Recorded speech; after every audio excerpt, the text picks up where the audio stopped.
Welcome back to the Zeus Developer channel. So continuing where we left off in the last video, where we're integrating Amazon Cognito authentication service to our Express app.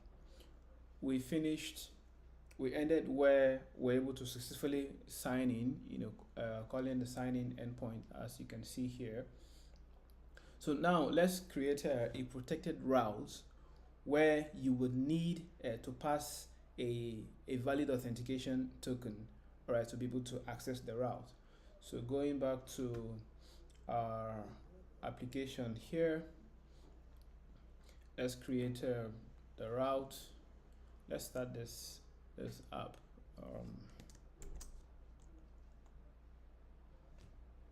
Npm run dev.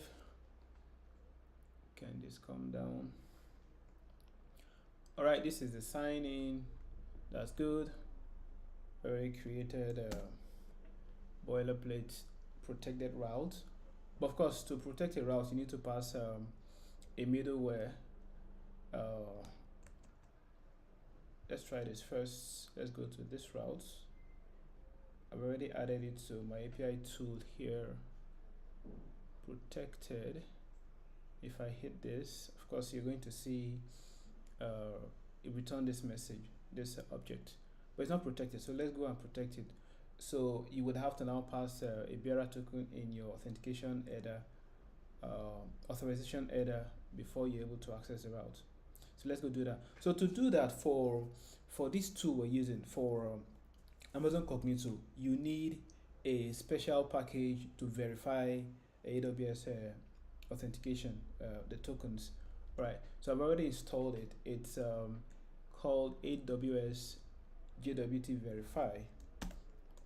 Right, and then we need this guy, this guy here, to work with. So we're going to create a verifier from this, and then we're going to call the verify method from that guy. All right, so this is it. This is the verifier.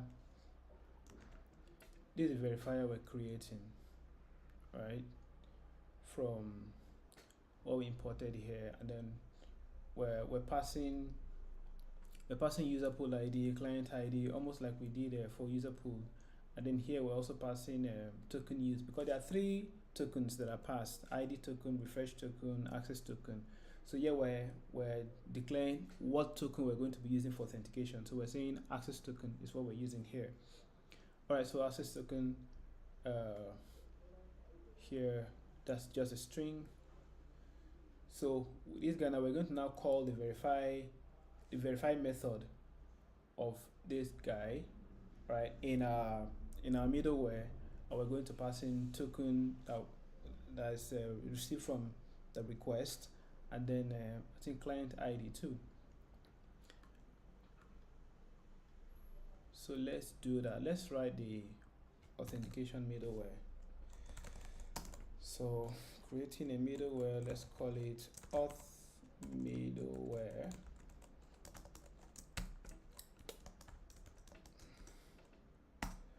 Of course, it's going to take 3 things here: the request, what is this, request, response, and next.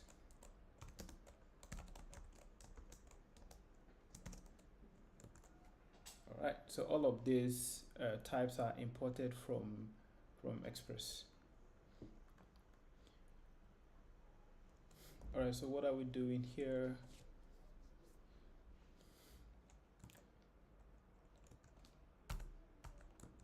We're doing a try catch. There's an error. We're passing, what's the code again? Is it 401?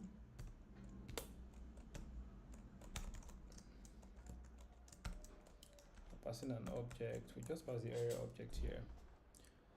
So what are we doing here? Oh, this is guy. This is an async. It's supposed to be an async function, but we're going to await this guy. So let's say result equals to await verifier. This guy here, verifier dot verify, and it's going to take token and what is this, token and this client ID. So let's just pass in this environment variable here.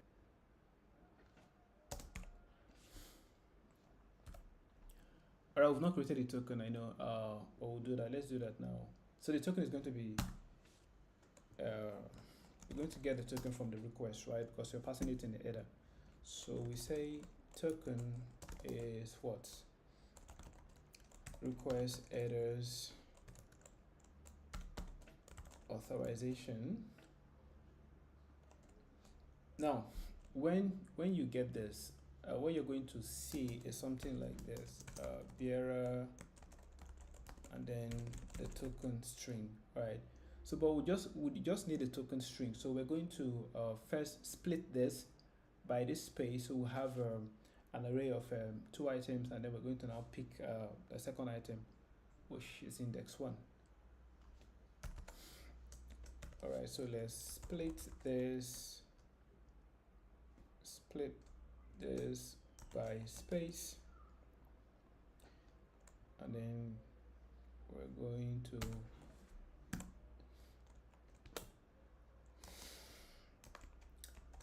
foolproof. All right, so we have our authentication.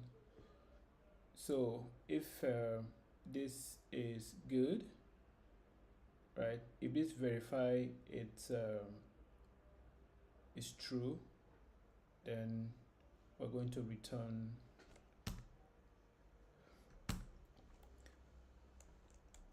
we're going to just call next, or before we call next, we're going to pass this result back to the string so we can access it in the endpoint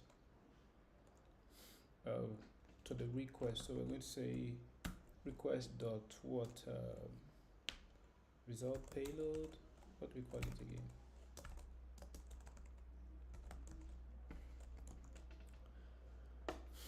All right, so that there is let's call this data. So in the request that we can now access a request of data. All right, so if this fails, if there's an error here, of course we'll hit this catch, we should pass the error. All right, so to take care of this, we need to extend the request interface to be able to pass a property. I already have that up here. Look at it. So we're saying we want to add a data property to the request interface, and it's going to be any, because we don't want to bother ourselves writing a type. All right, I think this is good. So we're going to add this middleware to our endpoint here, protected. So we're just going to add that here, and we should be good. All right, so let's try to access this route again. Let's do try cache here.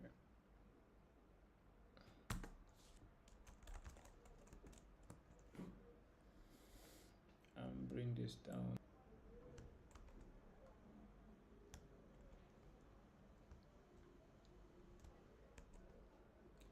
All right, so let's hit this protected endpoint and see what we get, if everything is good.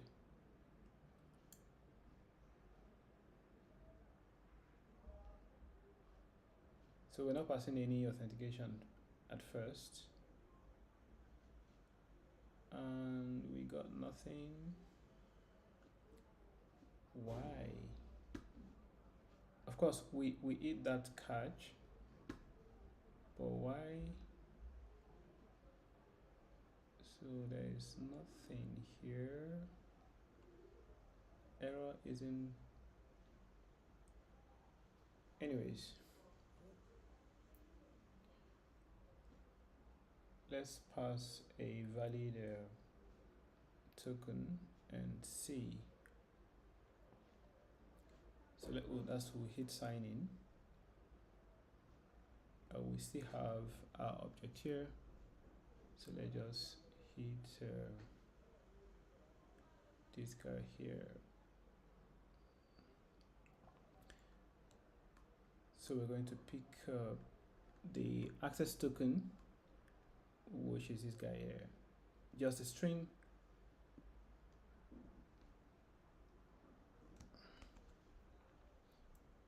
Now we can pass it here as a bearer token, and let's hit it again. Voila. So now we can access this route. If we don't pass this, we won't be able to access this route. So that's basically it. Let's pass a wrong token. That's what we get. Yeah, you can handle your error properly, like define what you want passed here when a bad token or no token is passed. But basically that's how you protect your route, right? If we take this back to the valid token, we're going to be able to access our routes. All right, so I'm going to end here. Thank you guys. So once again, look at what we did, to be able to integrate Amazon Cognito to your Express app. You create, of course, the Express app, you create a user pool, and that's going to automatically create a client. All right, you're going to need two IDs, user pool ID, client ID. All right, remember to select a mobile app so that you don't have a client secret created. And then we're going to install, this is the main guy we're using here, Amazon Cognito Authentication for the authentication. And then this guy for verification, AWS Verify. All right, so let's quickly go through the functions again we got from this guy. Look at the tool here.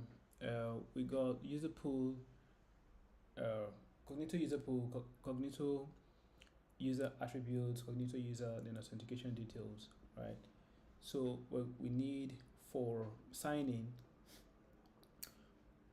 all of them are going to need a user pool. User pool will now require those IDs, all right, from AWS. User pool ID, a client ID, and then for signing, or for sign up rather, you're going to create an array or a list of attributes, Cognito user attributes, all right? So the basically the fields you specified, in your user pool creation, that they are going to need to provide, to create an account, all right? We just did we did only email and name. Password is necessary, of course, so you don't need to even indicate that here. So you create the attributes here, and then you call the sign up method in this user pool object or instance that you created here, and then you pass in email, password, this attribute is created. There is another argument, I don't know what it is anyways, and then there is a callback which takes error and result, right? So of course this is you're creating this as a promise, right? So if there's an error, you reject it, otherwise you resolve it passing the result. Right, so for confirm, we're going to create an instance of user, Cognito user. You're passing in the user, and we're representing user with email, and then the pool, the instance of pool, user pool you created, and then there's a confirm registration method in this user pool, Cognito user object, which takes in the code that I'm going to send to you by mail, and then a boolean, and then a callback. All right, so basically this is it. I'm going to commit this to GitHub so you can access all of this code and try it. So thank you all very much, and I'll see you in the next one.